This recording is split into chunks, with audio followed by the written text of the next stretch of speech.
निकिटी I am here. जैसा कि हम लोगों ने पिछले पार्ट में देखा था कि याओ जैन ने जाइन पोराम ए बीट से एक न्यू कल्टीवेशन स्टाइल को सीख लिया था, जिसके कारण याओ जैन इमोर्टल वर्ल्ड के पावर का यूज करते हुए ब्रेक थ्रू कर लेता है और अगले लेवल में पहुंच जाता है। साथ ही में वो जाइन टेप और याओ जैन के बीच में एक अच्छा बॉन्ड बन जाता है। हम देखते हैं कि कुछ दिनों बाद याओ जैन माउंटेन से नीचे उतरता है और इमोर्टल वर्ल्ड के फ्लोर को देखने लगता है। तभी वहां पर डिवाइन यूनिकॉर्न आ जाता है, जिसे देखकर याओचैन खुश हो जाता है और एक फ्रूट तोड़कर उसे खिला देता है, जो खाने के बाद डिवाइन यूनिकॉर्न भी वहां से चला जाता है। वहीं पर दूसरी ओर डिवाइन यूनिकॉर्न को ढूंढते हुए रॉयल प्रिंसेस याओचैन को देख लेती है और रॉयल प्रिंसेस याओचैन पर अटैक कर देती है।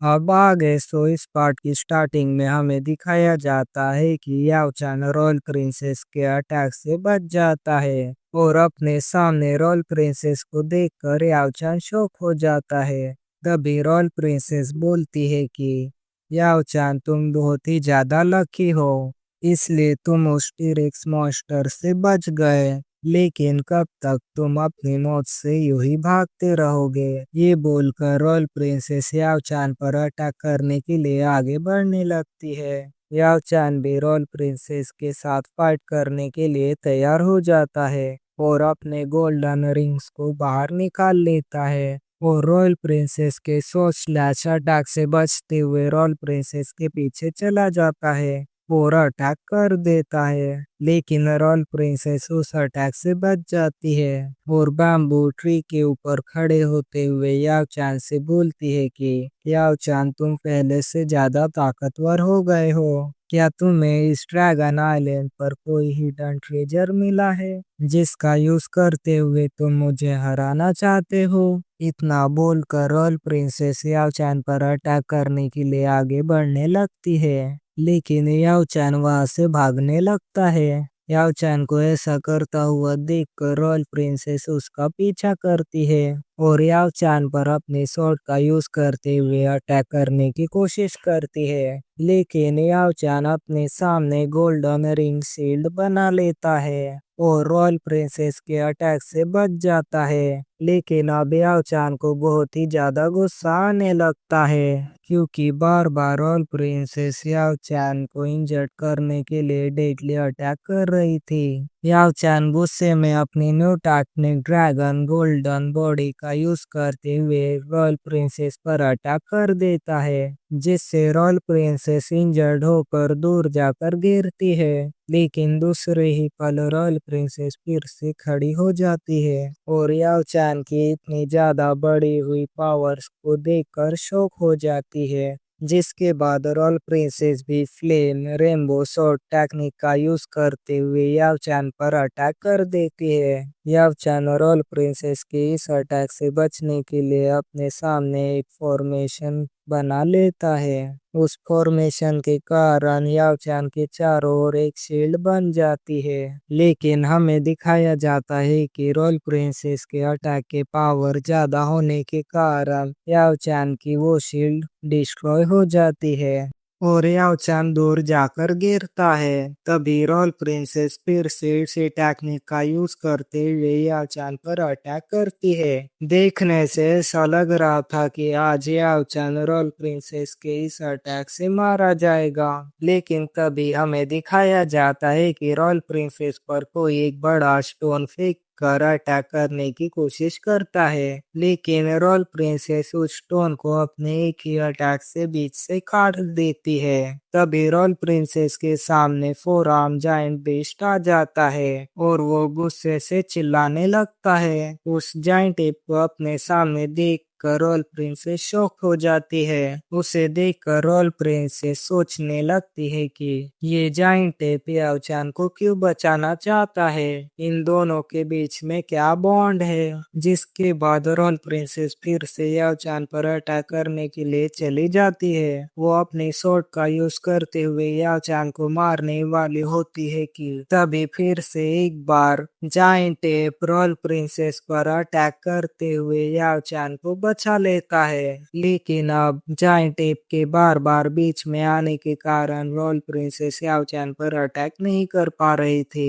इसलिए इस बार रॉयल प्रिंसेस जायंट एप पर अपनी रैम्बो और टेक्निक का यूज करते हुए अटैक कर देती है। जायंट एप उस अटैक को रोकने के लिए अपने स्पिरिचुअल पावर्स का यूज करता है। तभी रॉयल प्रिंसेस अपनी पावर को बढ़ाते हुए उस अटैक के फोर्स को बढ़ा देती है, जिससे वहां पर एक ब्लास्ट होता है। उस ब्लास्ट में जायंट एप को तो कुछ भी नहीं होता, लेकिन अब जायंट एप बहुत ही ज्यादा गुस्सा हो गया था और वो गुस्से में रॉयल प्रिंसेस पर अटैक कर देता है। लेकिन रॉयल प्रिंसेस जंप करते हुए जायंट एप के अटैक से बच जाती है और बोलती है, तुम्हें क्या लगता है, क्या तुम मुझे सच में हरा पाओगे? ये बोलकर रॉयल प्रिंसेस जायंट एप पर अटैक करने की कोशिश करती है, लेकिन जायंट एप रॉयल प्रिंसेस को पकड़कर नीचे गिरा देता है। लेकिन रॉयल प्रिंसेस हार नहीं मानती और अपने शॉट का यूज करते हुए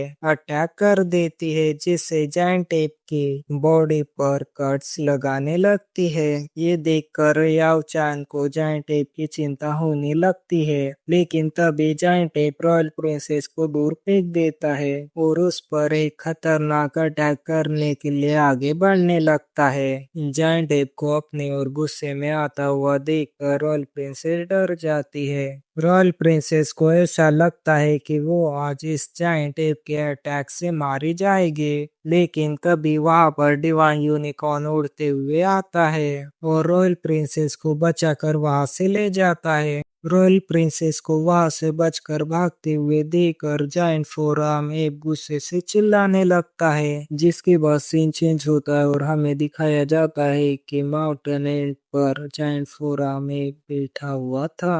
तभी वहां पर याओचान आ जाता है और जायंट एप से बोलता है कि मेरे भाई, मुझे यहाँ से जाना होगा, नहीं तो एक ना एक दिन तुम मेरी वजह से खतरे में पड़ जाओगे। याओचान की वहां से जाने की बात सुनकर जायंट एप गुस्सा होने लगता है, क्योंकि भले ही जायंट एप और याओचान ने एक साथ बस कुछ ही दिन बिताए थे, लेकिन इस दिनों में याओचान और जायंट एप के बीच में एक अच्छा बॉन्ड बन गया था। तभी याओचान बोलता है कि मैं तुम्हारे लिए कुछ फ्रूट लेकर आया हूँ जो कि पॉइजनलेस है। मुझे ये भी पता है कि तुम्हें बुरा लग रहा है, लेकिन तुम्हें यहाँ पर अकेला छोड़कर जाना मेरी मजबूरी है। मुझे अपने वर्ल्ड में भी वापस जाना है जहाँ पर मेरा कोई इंतजार कर रहा है। ये बोलकर याओचान वहां से जाने लगता है। तभी पीछे से जायंट एप याओचान को रोकता है और इशारे करते हुए याओचान से बोलता है कि तुम अच्छे से ट्रेनिंग करना और खुद का ख्याल भी रखना।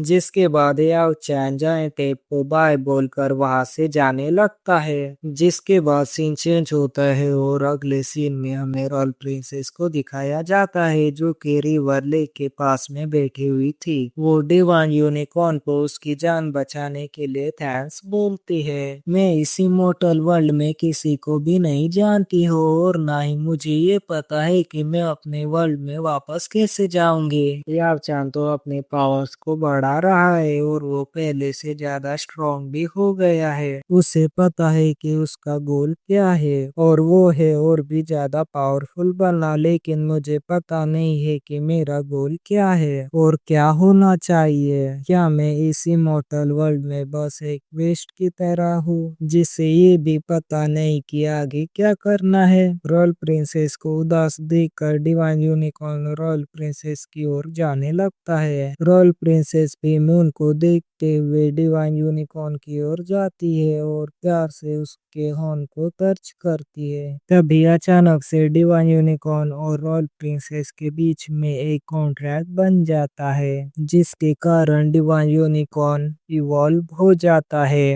हमें दिखाया जाता है कि इवॉल्व होने के कारण डिवाइन यूनिकॉर्न के पास में अभी स्पिरिचुअल विंग्स भी आ चुके हैं, जो कि देखने में बहुत ही ज्यादा स्पेशल और खूबसूरत लग रहे थे, जिन्हें देखकर रॉयल प्रिंसेस भी खुश हो जाती है। जिसके बाद रॉयल प्रिंसेस डिवाइन यूनिकॉर्न पर बैठकर आसमान की सैर करने लगती है, जिसमें रॉयल प्रिंसेस को बहुत ही ज्यादा मजा आ रहा था। जिसके बाद वो घूमते घूमते उसी प्लेस पर पहुंच जाती है जहाँ पर जूलो बेहोश पड़ा हुआ था।